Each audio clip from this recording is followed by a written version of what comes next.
Sonic Generations.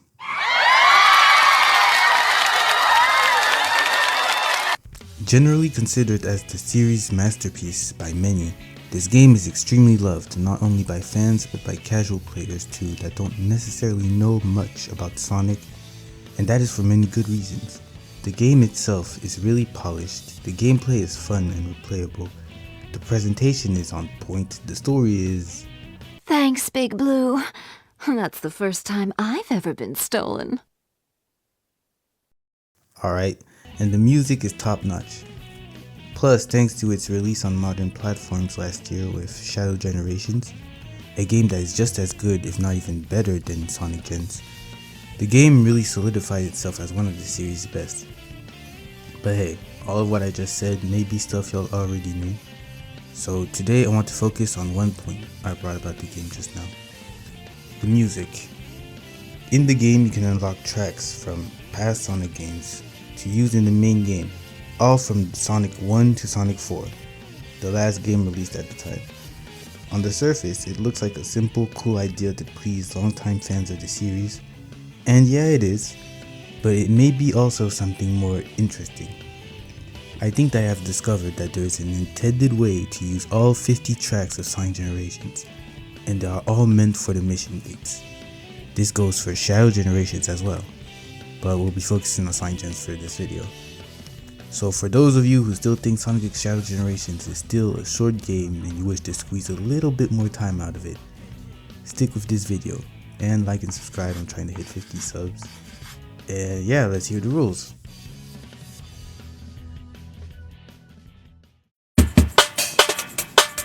Here we go!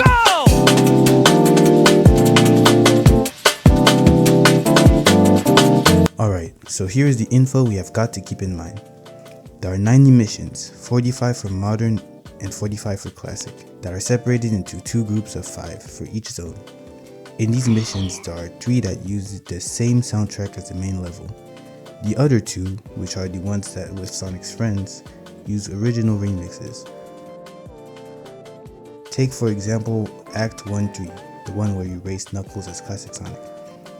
The song used here is a Cash Cash remix of Super Sonic Racing. Fire song by the way.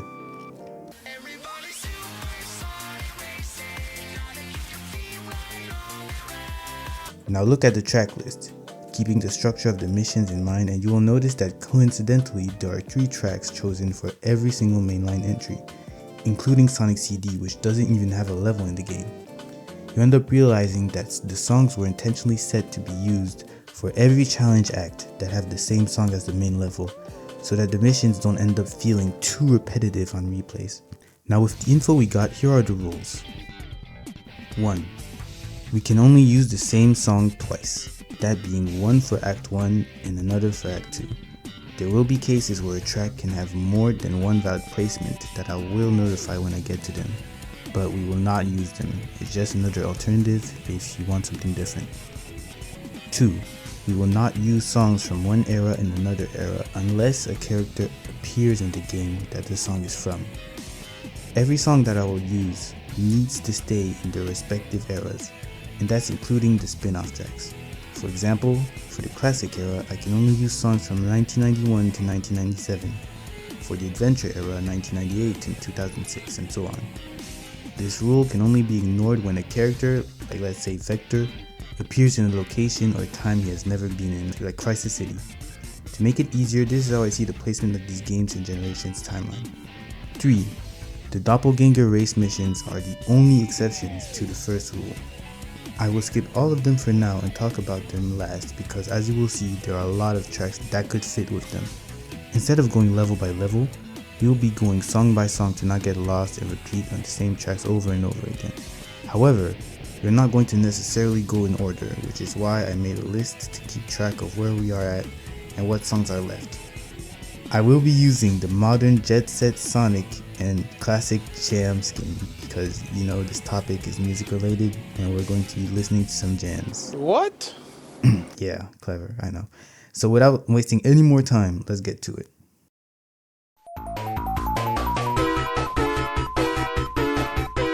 In Sonic 1, Green Hill is easily recognized as the fastest level in the game, which means that it would fit perfectly levels that are all about speed. High Speed Challenge and 300 Boost Gate Challenge are the levels that best fit the criteria. In addition, if you are one of the ones who are tired of hearing Green Hill over and over again, do not fear, you'll barely hear it in Act 1-5 anyways.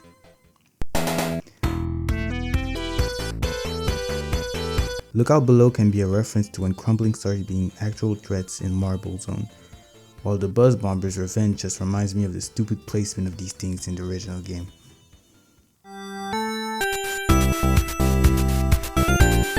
Starlight Zone is a beautiful, dreamy zone thanks to its soothing music and night sky filled with stars. And conveniently, Swing Set Circus is one of the rare zones that play at nighttime. This simple change makes the level really feel like the original aesthetically. Jump Rush is picked here because of its high speed action and the large amount of time spent in the air, similar to the original Starlight Zone. We will leave the race levels alone for now, and the friend challenges too just for this zone though, as we move on to Chemical Plant and Sky Sanctuary. We're going to use a different approach for the next two levels because they both suffer from the same game syndrome. As some may know, Sonic 2 and Sonic CD were both meant to be the same game at first before Yuji Naka moved to America. Sonic 2 was supposed to have a time travel gimmick like Sonic CD, and Sonic CD was supposed to be a port of Sonic 2 for the Sega CD. However, due to circumstances and time management, they both ended up being developed as different games. This is why Metal Sonic and Amy appear in Chemical Plant, and Sonic CD is the only one of all the unlockable songs to have 3 songs taken, despite not having a level in the game. It is still a mainline title, and for that reason, we will be using Sonic 2's soundtrack for Classic Sonic, while Sonic CD will be used for Moderns. It's fitting since Sonic CD's soundtrack is way more modern sounding than the trilogy with the Genesis sounding music.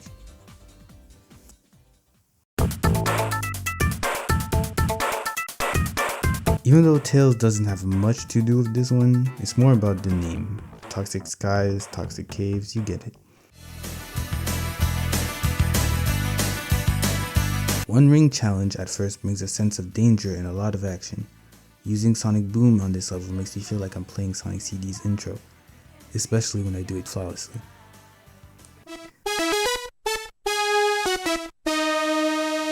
Special stages in the classic games always felt like mini separate puzzles, so Switch is which clearly has a puzzle themed level design, fits the track pretty well.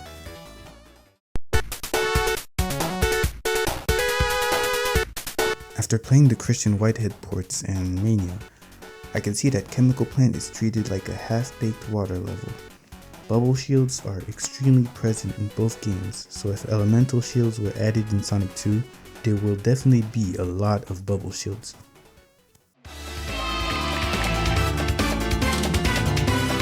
So I don't have a great explanation for why this level should fit grappling with grapplers, and that's because I felt like there's a choice that feels like a no-brainer, and that's Amy's taking a leap together.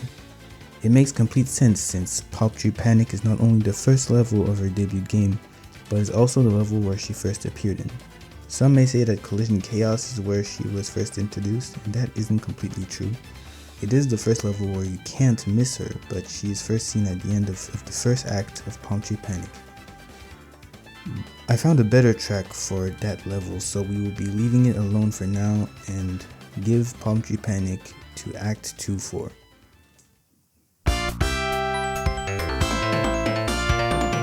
This one may be considered as filler, since you won't hear a lot due to the constant repetition of the invincibility shield being present.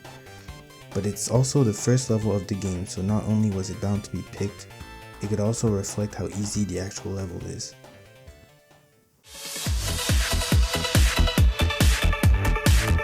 This track is interesting.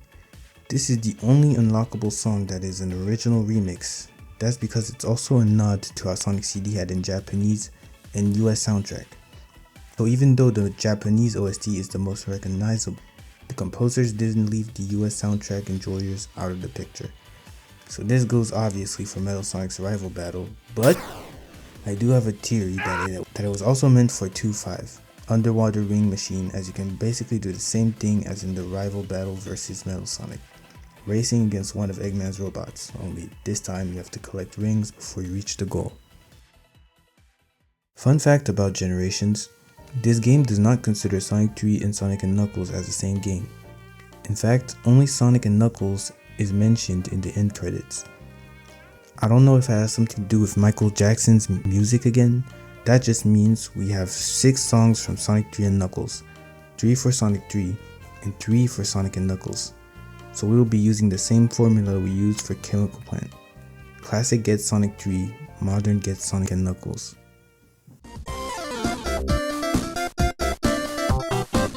Diamond Dust Zone goes for Knuckles' buried adventure for the similarities between his involvement in both games.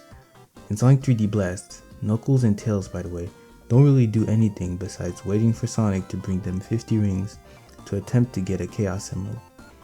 In this game, Knuckles barely does anything except race classic Sonic and uncover treasures for modern Sonic to access the gold ring.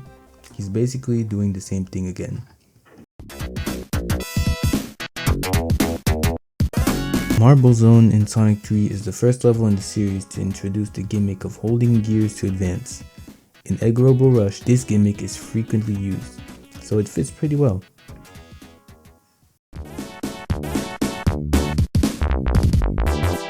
A really fast level where the only slow, annoying mechanic consists of repeatedly going up and down on the gear. That's close enough for me. Welcome back, Mushroom Hill.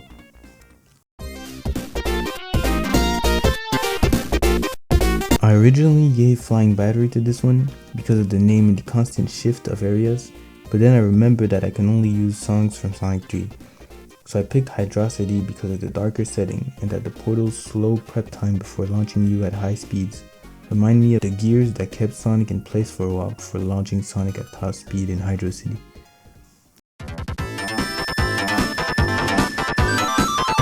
This may be a stretch, but Balloon Bonanza is a level that constantly reminds you that you are airborne, especially in 3D. I'm giving this one Flying Battery due to the levels having similar "if you fall you're screwed" vibes.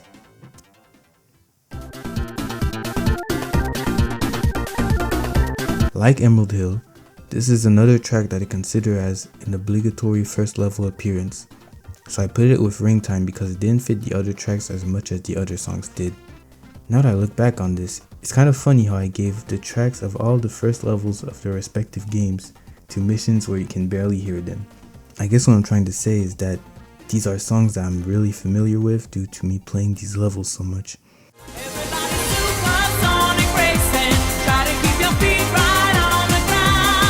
Out of all 3 of the races against Sonic's friends in the classic era, Amy is the only one who doesn't have Supersonic Racing playing in the background, so I'm giving her the same treatment as the rest of the team.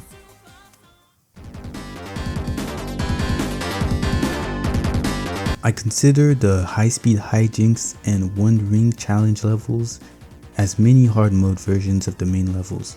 So what I will do is either give them the track of the last zone or the final boss track of the game. Plus this level has an abundance of egg robos.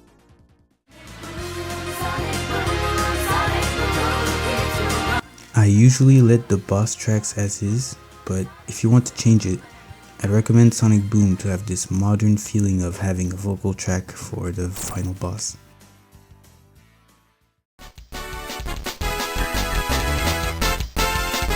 I remember watching Jay's review on Sonic Generations and him saying, Or another one of my favorites to do is when you unlock Route 99 from Sonic Advance 3. I always play this when doing the classic Sonic mission with Cream and Speed Highway.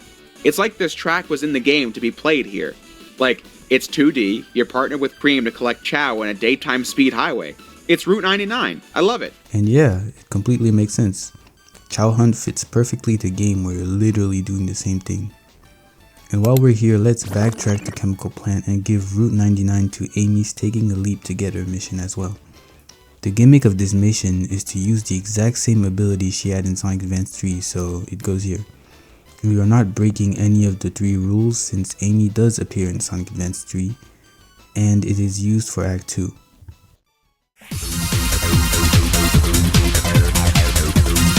Overdrift, Modern Sonic's mission, was another no-brainer. Not only is the level now designed like a racing track focused on drifting, like in Sonic Riders, but also the beat drop of the song syncs up perfectly with the start of the level. Here we go! Resisting arrest reminds me of Sonic Zero Gravity's opening cutscene, where Team Sonic does just that. I know that isn't exactly the same game, but it is the same series. Both modern and classic Sonic have this mission in this gate, which is Hot Pursuit. So I gave them the same song. I could say that it may be a reference to when we heard It Doesn't Matter for the first time, which is when Sonic was pursuing Chaos. But I think that it's more about the message that the song delivers. That no matter what's in your way, may it be good or bad, you gotta keep on going the way you would see better fit, your own way.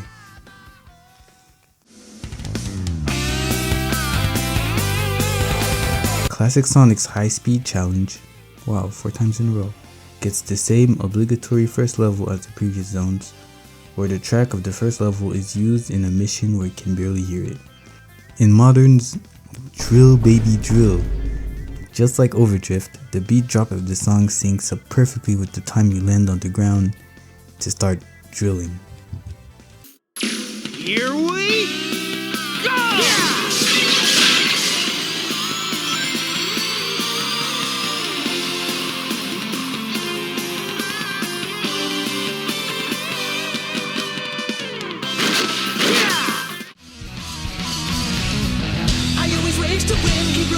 Race to Win goes to both of Espio's missions, simply because Sonic Rivals 2 was the last game where he appeared as a playable character. Consider this choice as more of an homage to his playable appearance fading away.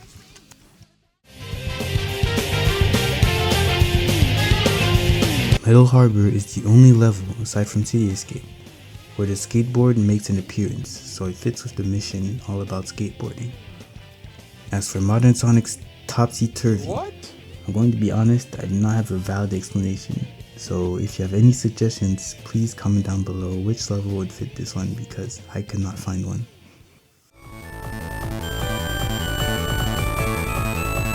A lot of people forget about this, but Cream and Cheese's first appearance were in Sonic Advance 2. In fact, the only reason she was present in that game was for her to have a proper backstory in Sonic Heroes.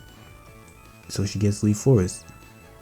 Now I didn't really pick Rite of Spring because of the mission specifically, more so because every classic Sonic level fits with Sonic Advance's music, and Rite of Spring was the one that was left for this zone, so he gets this one.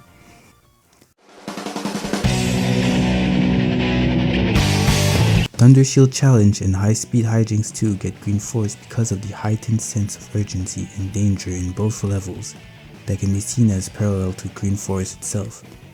The Thunder Shield Challenge level is filled with all kinds of traps, flame walls, death pits, spikes, a ton of spikes.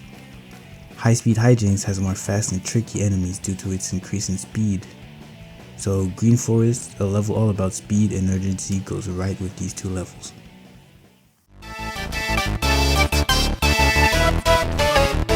I'm leaving Rouge the Bombardier's mission here alone because the level playing here is really Sonic Battle coded. The song playing is a remix of Emerald Beach from Sonic Battle, where Rouge is playable. As the name suggests, Rouge throws bombs at you or in your way throughout the level. That can be a reference to her having the ability to throw bombs in that game. And finally, when you jump on her, she gets stunned for a brief second. But that is not what matters. If you compare the sound effect and the impact effect that plays when she gets hurt, you can see that it's really similar to Sonic Battle. It just looks more high res, of course.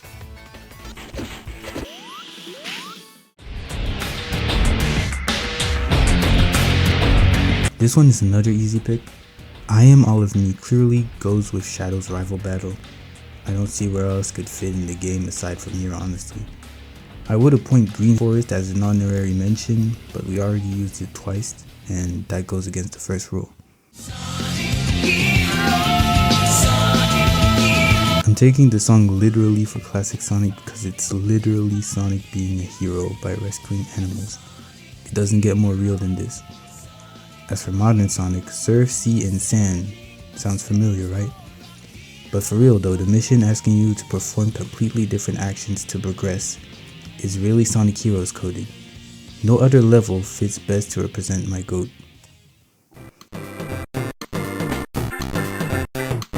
I didn't pick this one for the mission in particular, it's more about the level itself. Seaside Hill is meant to look like a beach or a shore, especially in Rouge the Temptress. Neo Green Hill Zone also has strong beach themes not only in the music, but also in the actual level. It doesn't even really look like Green Hill when you really look at it.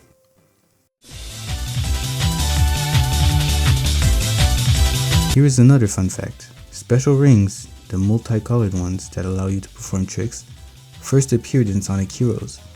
Not only that, but in the special stages of that game, special rings can only be seen in the bonus challenges, not the emerald ones. So having a mission that is solely focused on them has no other track best suited for than this one. Classic Sonic's Underwater challenge though is more about the level being completely unique on its own, like the special stages. I am still treating high-speed hijinks as sort of mini hard modes for the game. So if you remember what I said for the Death Egg Zone, what I'm made of stays here. Plus this is the most we see of the egg pawns in this level. Now let's play a little game and guess the Sonic fight. Sonic versus one of Eggman's first creations ever, who has disappeared from the games for a while, but came back stronger, faster, but especially bigger, to the point where Sonic can't even inflict damage to him alone. Did you guess what I'm talking about? I'm of course talking about Metal, I'm talking about the giant chopper from Sonic Generations. You can see why this song goes here. This one is easy. It doesn't really make a difference. In fact, if you want to spice things up a little, you can switch Open Your Heart with What I'm Made Of. But if you prefer to play the original version over the remix, don't worry, it still fits as well as the first time you heard this song.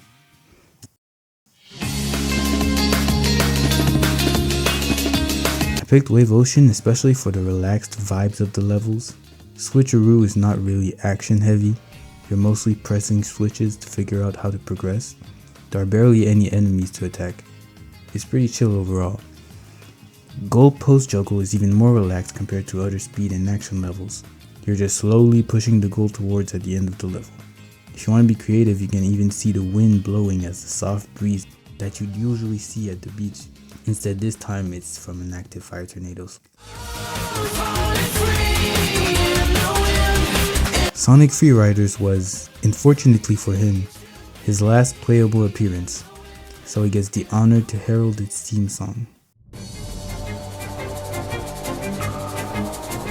This one is tricky. I would normally give this one to Silver's Rival Battle, but I already found a better track for that, so if you have any better placements, again, let me know in the comments.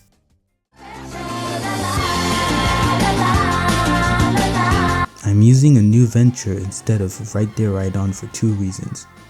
In Sonic X Shadow Generations, Right There Right On is no longer available, so even if it was more fitting, it wouldn't be available for everyone. Sonic Rush Adventure is the first and last time where Sonic went to Blaze's dimension, if you don't count the comics of course, but even then that issue released way after Generations, so it's more fitting to pay homage to that, especially that now Sonic is traveling to her time.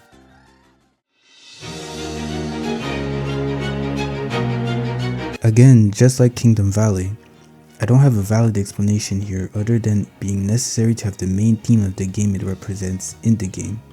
It is, although, a nice alternative for the final boss, and I would absolutely pick this track over the original, but because of Sonic X Shadow Generations release, I found a better option. So again, if you have any better ideas, please let me know in the comments.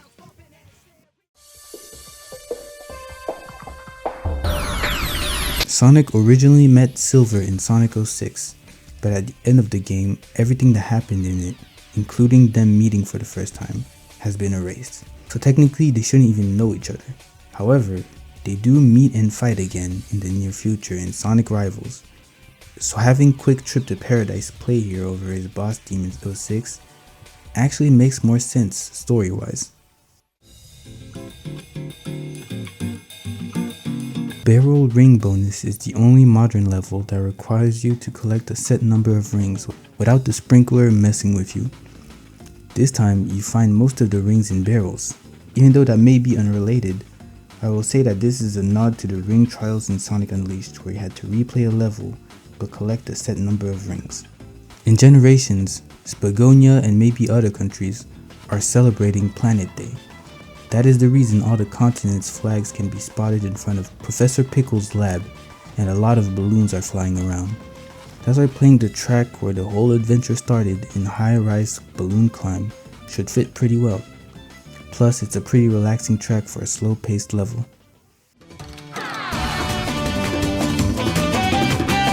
If Windmill Isle Day is relaxing, then Savannah Citadel Day is the opposite. The track is upbeat and makes you feel like you always got to be on the move, which is why Dash Ring 1, 2, 3 and Rooftop Rail Grind fits this track easily.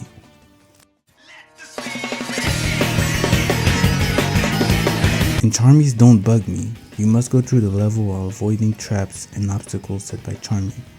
Similarly, in Sand Oasis, pillars and traps activate throughout the level. This is a big stretch, but you may notice the similarities by testing it for yourself.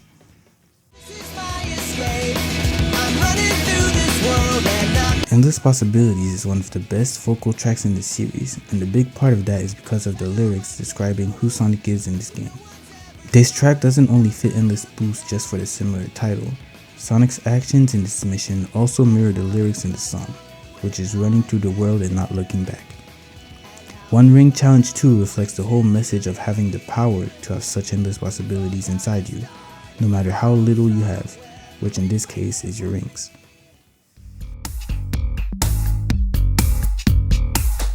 We're not going to change this one because the whole point of this mission is to follow a beat. The steady repetition of the drums keeps you focused on the timing to hit the note that Vector sends you. Changing the track here would be like playing an external track on a rhythm game like Geometry Dash. It's still possible, but it's going to be more complicated since it wasn't meant for it.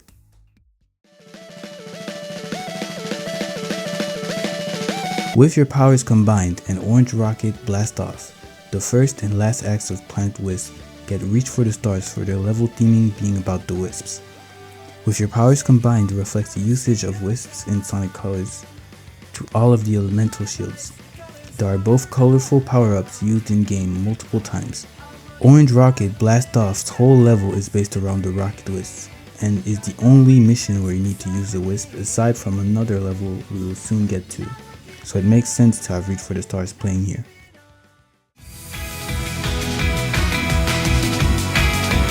Card Challenge and Goalpost Juggle are both missions that have a lot of tropical resort traits. Card Challenge reflects the whole roller coaster vibe that Sonic Colors try to emulate, and Goalpost Juggle literally has you moving and weaving one of Eggman's signs, just like the Egg Ponds in Tropical Resort.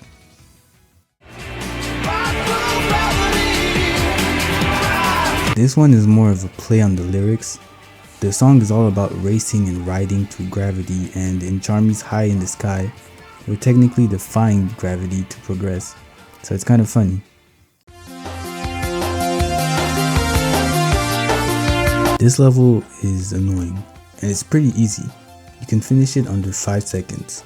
Not only that, but you can barely hear the track due to the constant usage of the Pink Wisp. So this seems like a perfect spot for a Splash Hill Zone to play.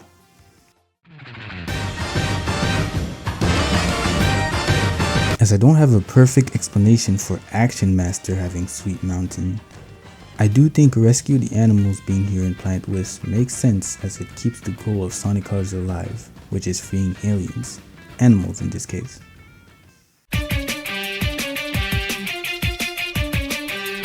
The Egg Dragoon has a sword. That's the correlation. Sure, it's more of an launchable drill than a sword, but it sure can be used like one. I kept the Doppelganger track at the end because there are a ton of racing tracks to choose from. Supersonic Racing, Race to Win, A Quick Trip to Paradise, or even Let the Speed Mend It. But due to the addition of Westopolis in Sonic X Shadow Generations, I found another way to see the Doppelganger Races. The necessity of repeating the same level/mission is exactly what Wistopolis is all about. Playing this track in every Doppelganger race doesn't feel repetitive, it feels right at home.